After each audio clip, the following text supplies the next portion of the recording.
Hi everyone, it's Terry. I mentioned in my last video that I use an application on my iPhone and tablet called RK Quilting Calc. I will open it and let you see all the categories that you have, and you can explore that on your own. You can choose your units of measurement, and in my case I'm using inches, and what I'm interested in right now is border yardage.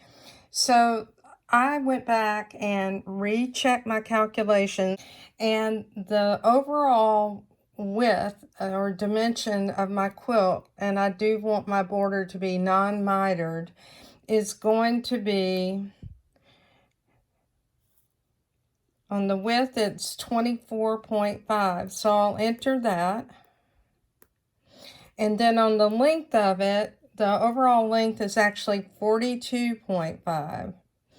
So I pressed my panel this morning, remeasured again, and what I want is a 2-inch interior border. Now that's the finished size, and I'll show you that in just a moment.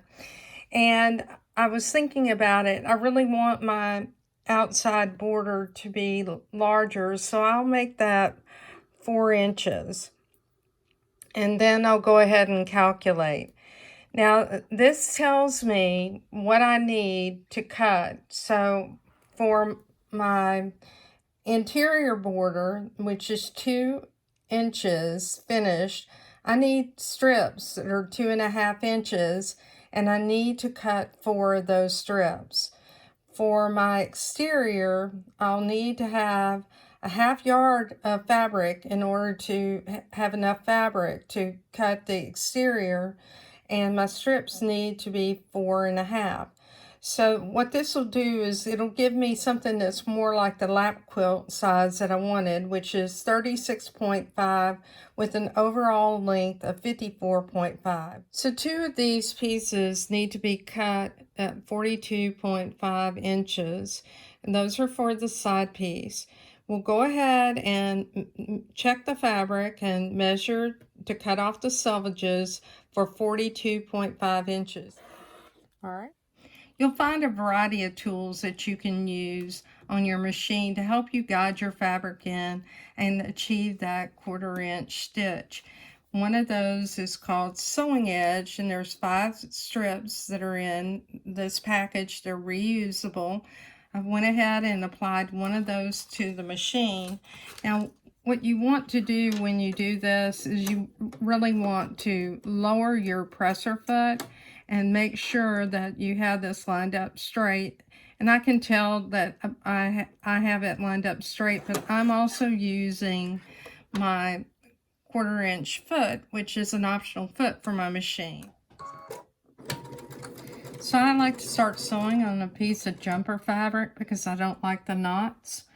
And the most important thing with this panel, because it does have a design where you have the stripe so close, is that you have a nice straight seam. And if you find when you have a project like this that you don't have a good straight seam, then have your seam ripper nearby. What you need to do is pick out about every 4th stitch, and then you can easily remove it. And go ahead and make sure you have a nice straight seam. So what I'll do is I'll just go ahead and line my fabric up, and I'll start sewing. What I like to do is, the first thing that I do is I quarter my pieces, and that means that I quarter the length by first finding the center point of my panel. Then I find the 1/4 points. I do the same thing on my sashing strips, and I pin it. Remove pins, don't sew over them. I'm just making sure that my fabric's lined up. The first thing you want to do whenever you stitch a border on is you want, or anything as a matter of fact, you want to press that seam. Now remember, we're pressing, we're not ironing, so all you want to do is to use your iron and just set it down on a seam and press it. And what this does is it sets the seam. So I'll go ahead and press that seam open. All right. So we'll go ahead and place our ruler down. And this measures to 14 1/4 basically. And let's measure the other end. That's a half measurement.